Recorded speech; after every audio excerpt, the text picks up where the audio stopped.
Hell's Kitchen.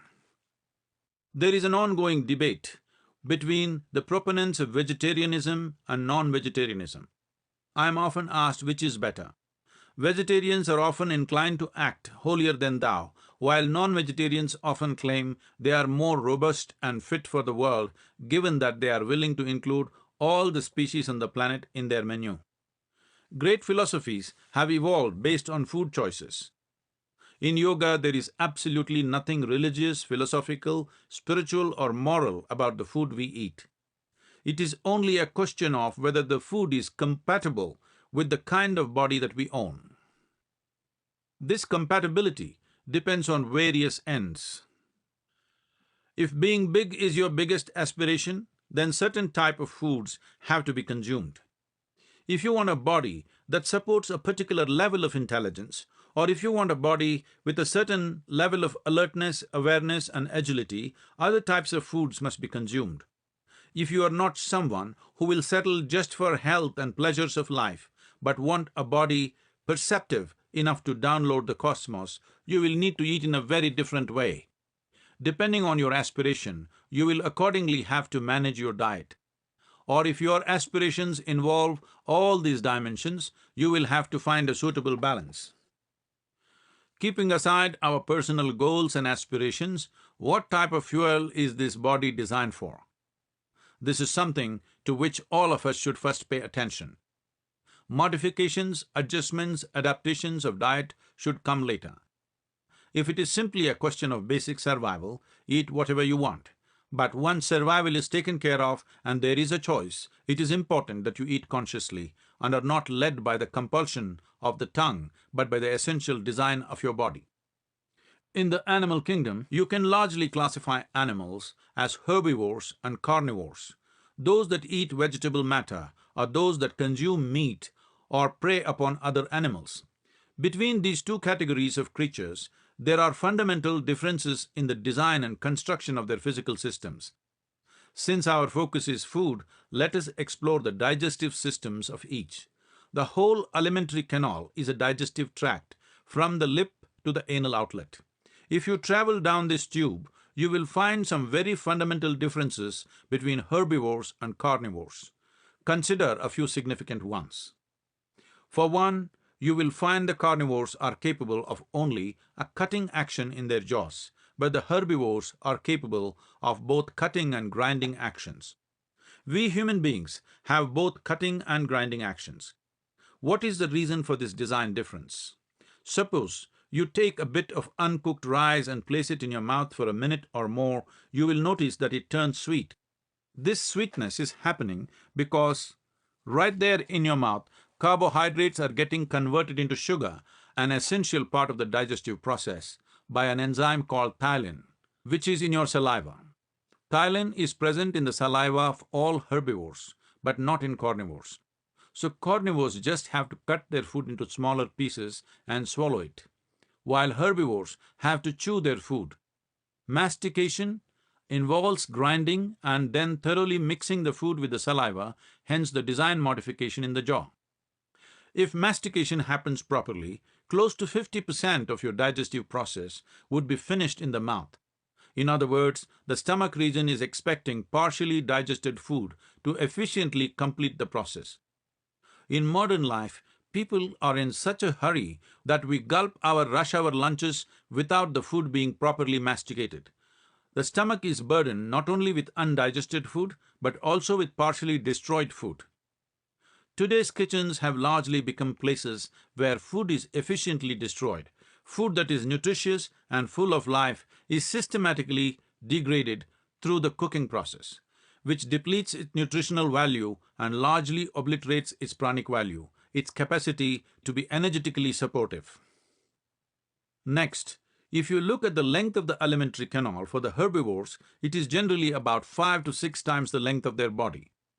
In carnivores, it ranges 2 to 3 times the length of their bodies. To put it simply, carnivores have distinctly shorter alimentary canals than herbivores.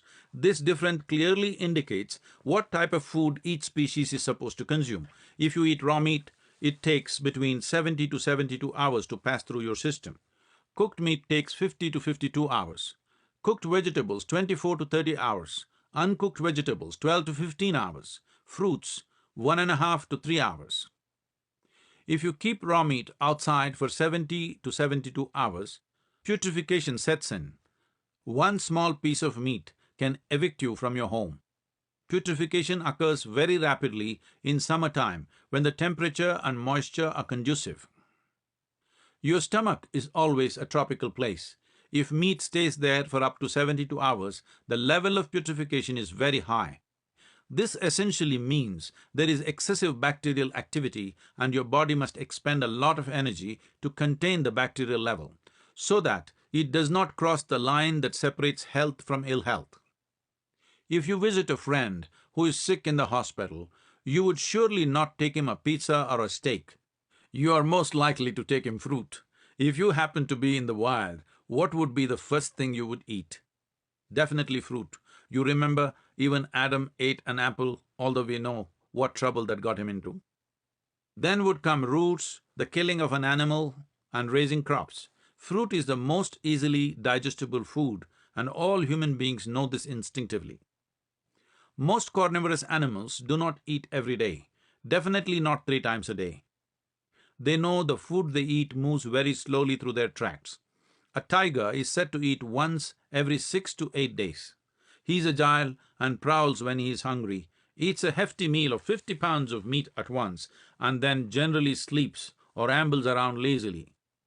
A cobra eats 60% of its own body weight in a single meal and eats only once every 12 to 15 days. The pygmies from the Central African region used to hunt elephants, eat their organs and meat raw and drink the blood fresh, and they say they would sleep after this kind of meal for over 40 hours at a stretch. But as lifestyles change and grow more urban and sedentary, it is clear that human beings cannot maintain such a mode of life. You certainly cannot afford this sort of lifestyle. You have to eat every day and rest at specific times because your alimentary canal is similar to that of the herbivores. The protein debate. There is much emphasis laid nowadays on eating protein. It is important to understand that only 3% of our body is composed of protein, and excess protein consumption can cause cancer. Meat runs high in protein. Very small portion of the meat that one consumes can fulfill human protein requirement. The remaining protein, which travels very slowly through the alimentary canal, leads to a variety of problems such as excessive bacterial activity, enhanced sleep quota, increased inertia levels in the body, and decreased cellular regeneration. All of this in turn manifests as a drop in one's sensitivity of perception. It is in this context that meat has been regarded as spiritually unsupportive because spiritual process is essentially about enhancing one's perception beyond the limitations of the physical. Digestion drama. Another aspect of digestion is that to digest a certain kind of food, the human system produces alkalis, and to digest another kind of food, it generates acid. If you consume a jumble of foods, then stomach grows confused and produces both acids and alkalis, which neutralize each other and make digestive juices lose their edge. Hence, the food remains in the stomach longer than required and weakens our ability to rejuvenate on the cellular level. It also causes what we refer to as tamas or inertia in the energy system, which over a period of time will alter the very quality of who you are and impair the quality of who you could be. Traditionally, in southern India, people took care never to mix certain foods, but today food is no more about well-being of the body but a social affair. People eat out at buffets and the variety and number of dishes served is considered more important than nourishing the health and life of the body. The question is not about what not to eat, but about how much of what to eat. It is not a moral issue, it is a question of life sense. As you battle city life, you need an agile and working mind, and physical and mental balance, and some of you even have spiritual aspirations, even if it is only once in a while. So every individual must arrive at his or her own balance of diet not by taking vows but by observation and awareness. It is important not to turn into a food freak. Food should never become an all-consuming affair. Every creature on the planet knows what to eat and what not to. What is the human problem then? The human problem is not enough attention but too much information.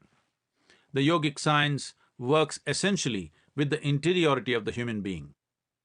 Out of its profound understanding of the science of the human mechanism, this science later branched out into various systems. One such outcome was the system of Ayurveda, which is growing increasingly popular once again in modern times. The word Ayur means lifespan, and the word Veda means science or knowledge. So Ayurveda is the science of extending human lifespan. It is a system that uses external plant life and earth elements to promote health and to correct systemic irregularities. Knowledge systems like this were intended to assist those who are incapable of doing the necessary yogic practice to achieve the same ends. Sadhana.